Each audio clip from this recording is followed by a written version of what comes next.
Hello, a very good evening to everyone. This is Van. Welcome to this live tutorial on fraction. So today I'm going to show you how I would deem a more efficient way to get by this question that is taken from CHIJ, St. Nicholas, 2017 CA1. And of course, I also know that students are very used to model drawing. So how to actually improvise this model to make it better? Instead of cutting, what can we do? Alright, so let's wait for a while as we welcome more participants into this live group. And one thing to note is that as I go into the presentation mode, I may not be able to see some of the comments, so I apologize for that. And then, oh well, you are still welcome to comment in the section here. So let's wait a few seconds more. All right. Hi Joanne. Yeah, I saw that. Thank you. Okay, thanks. Yes, hi. Okay. Yeah. Okay. So shall we? Okay. Let's zoom in to this PowerPoint. Okay. As I said. Oh, hi Julie. Hi Chunhua. Hi everyone.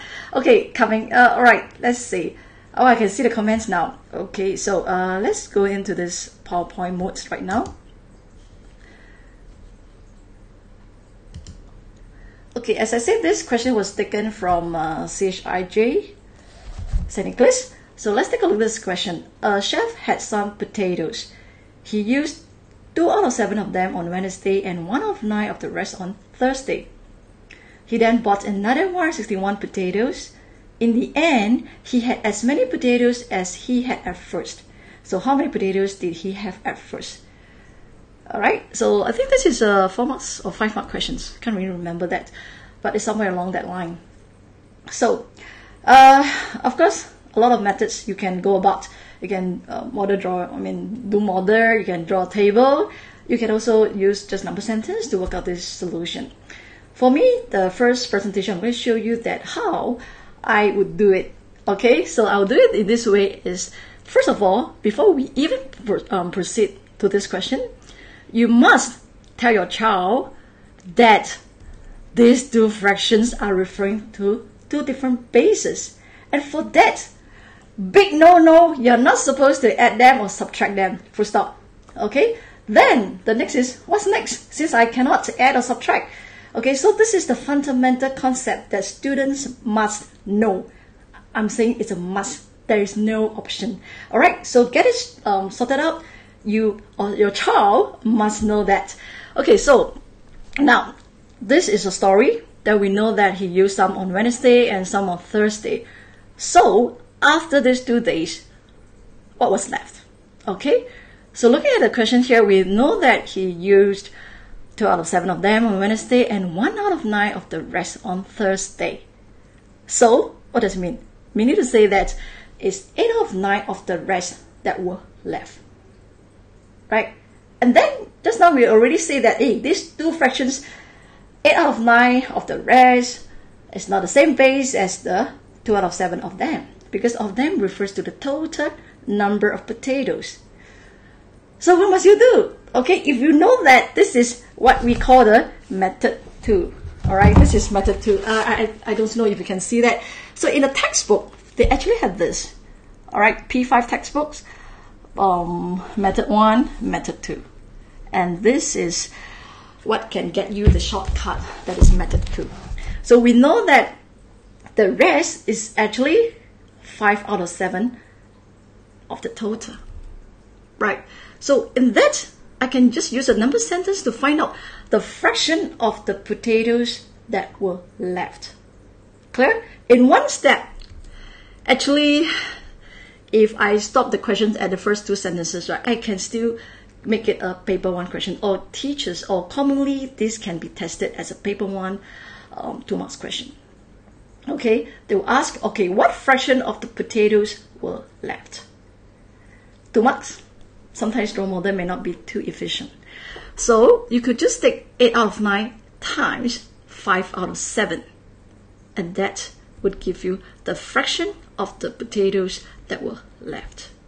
So how do we interpret this numerator and the denominator?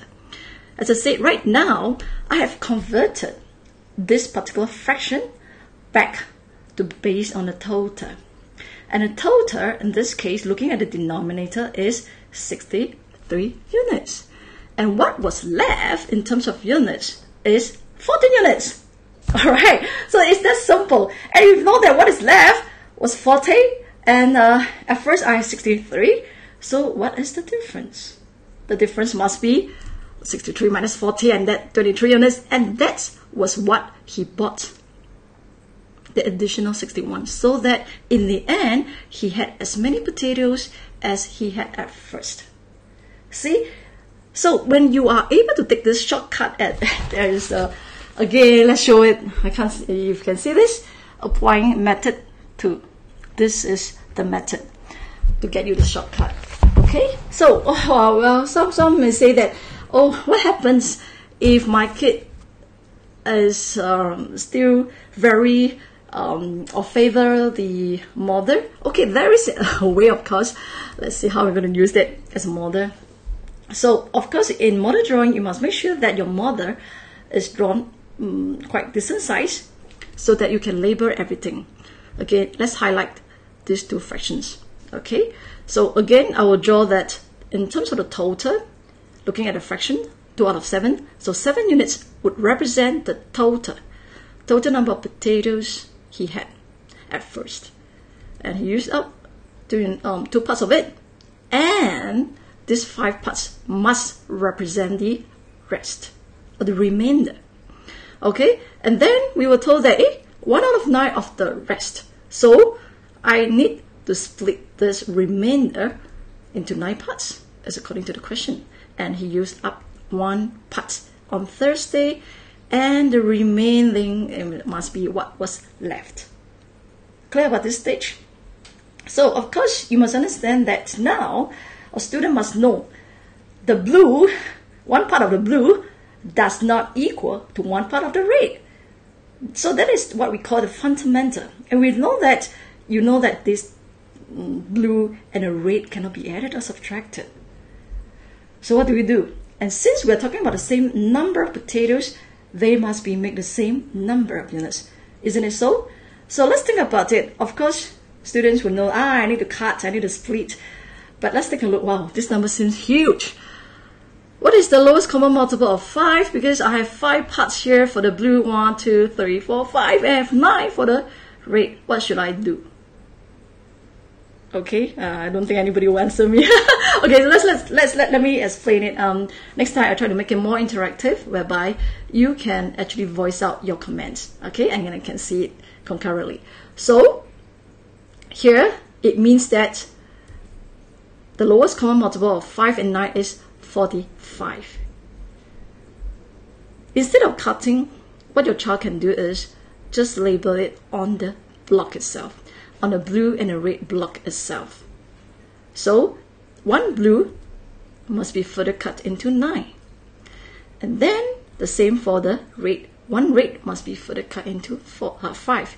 So that in both cases, when you refer to the same remainder, they must have the same number of units. Okay? So, of course, do likewise for the remaining. So as you can see that if your child would still prefer to draw model, he can still work out the answer. Yeah. So as we can see, if this is the portion, all right, this is the portion that were left, this must be the portion that was used up on Wednesday and Thursday. And he bought more potatoes to replenish them. So again, you have 9 units plus 9 units plus 5 units, and that would give you 23 units. And that would give you the same solution as follows, okay, what we have done earlier on. So you see that it's pretty straightforward here. And of course, now let's come to the end of the slide here. The bottom line is that when you look at questions involving, or work problems involving fraction, don't treat it as a non-work problem. Meaning to say that they could be referring to different bases. Just don't take 2 out of 7 plus 1 out of 9 without looking at it in context. When I mean by context, you must know that what does 2 out of 7 refer to?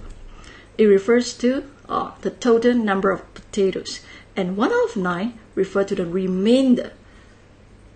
Okay? Since these two fractions are of different bases, they cannot be added or subtracted. So that's it. This is the rule. This is the rule to the game. And if you want to stay in court, as I always tell the student, you want to continue playing the game, you must follow the rules. If not, there is put it this way, you don't even get a chance if you're playing basketball to aim at a basket and then just throw the ball in. You'll be out of court immediately, out of the game immediately. So you must know all these fundamentals. You must get it sorted out. So, hi. So this is what I would like students or you to tell your child, that this is what they cannot do. Okay, and that's how you would, or how you can actually have some shortcuts in certain method is you must probably, if you prefer, to master some shortcut method, as in as I get this method too. Yeah. So that's the thing. Yeah. So if there's any questions, so let me zoom out first, and so that I can see your comments if there is any. Okay. So now I believe there are some teachers, some tutors who are with me watching this. So my question to you is, would you enforce a certain strategy? You say that probably you insist that, oh, I want student to use method 1, or I'm okay, the student can use any particular method of presentation. What is your say? I mean, I would like to make it more interactive. So if you have, or you, anyone here, teachers, tutors who are watching with me, watching me right now, or if you are watching it later, how about drop a comment? Would you enforce a particular strategy? That means, oh yeah, you must use model, or you must do this. I don't know. Okay, so for me, probably if you can master this, the first solution, the first way of presentation, that would be great, because you see that how streamlined this solution is. Okay, any method, so long as time saving. It's true, that's why you have to use this method too. And the model, sometimes it may be a bit time consuming, undeniably. Alright, so I end today's live tutorial, and then please give me a like if this has been beneficial to you, because again, as I said, it's not easy to come out with all these slides, and take up quite a fair bit of time. Literally, I have to lock the door, make sure that none of my kids barge in. Yep, and if you have more, okay, as long, yeah, true. Also, it's within a reasonable time. Thanks, Chonghua. Okay, so, yeah, so, okay, so continue to add on to the comments, and then I'll have a discussion after that. All right, so see you around, and if there are any questions that you would like me to present it in this kind of environment, in this kind of platform, do drop me a message as well. And I hope to see you around. Goodbye. Anything else? All right, goodbye. Thanks. Thanks, Julie. Okay, goodbye.